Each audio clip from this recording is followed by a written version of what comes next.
আমি সিনজেন্টা বাংলাদেশে আছি এইচআর হেড হিসেবে।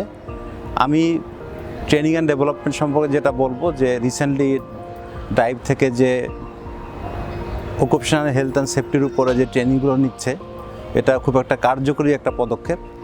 আমাদের ফ্যাক্টরিতে এসে আপনারা যে অকুপেশনাল হেলথ অ্যান্ড সেফটির উপরে যে ট্রেনিংটা নিলেন, এটা দিয়ে আমার কাছে মনে হয় যে প্রত্যেকটা এমপ্লয়ি কিন্তু যখন নতুন জয়েন করে সে অনেক কিছু হয়তো নাও জানতে পারে হেলথ অ্যান্ড সেফটি অথবা অকুপেশনাল হেলথের উপরে। তো যখন ট্রেনিংটা দেওয়া হচ্ছে সে কিন্তু নিজে ডেভেলপ হচ্ছে, আবার কোম্পানির যে এনভায়রনমেন্টটা আছে সেই ক্ষেত্রে তার প্রত্যেকটা এমপ্লয়ি কিন্তু এই ব্যাপারে সে ওইভাবে কার্যকরভাবে কাজগুলো করতে পারছে, যেটাতে কি হচ্ছে প্রত্যেকটা এমপ্লয়ি তার হেলথ কনসাসনেস, তার কি করণীয় অথবা শ্রম আইন অনুযায়ী আসলে আমাদের কোম্পানির কী করণীয়, আইনে কি আছে আর বাস্তবতা কি, এই দুইটার মধ্যে পার্থক্য বুঝে সবাই কিন্তু তার নিজেদের ডেভেলপমেন্টটা করতে পারে।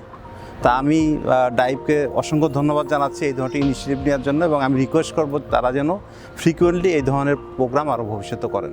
ধন্যবাদ।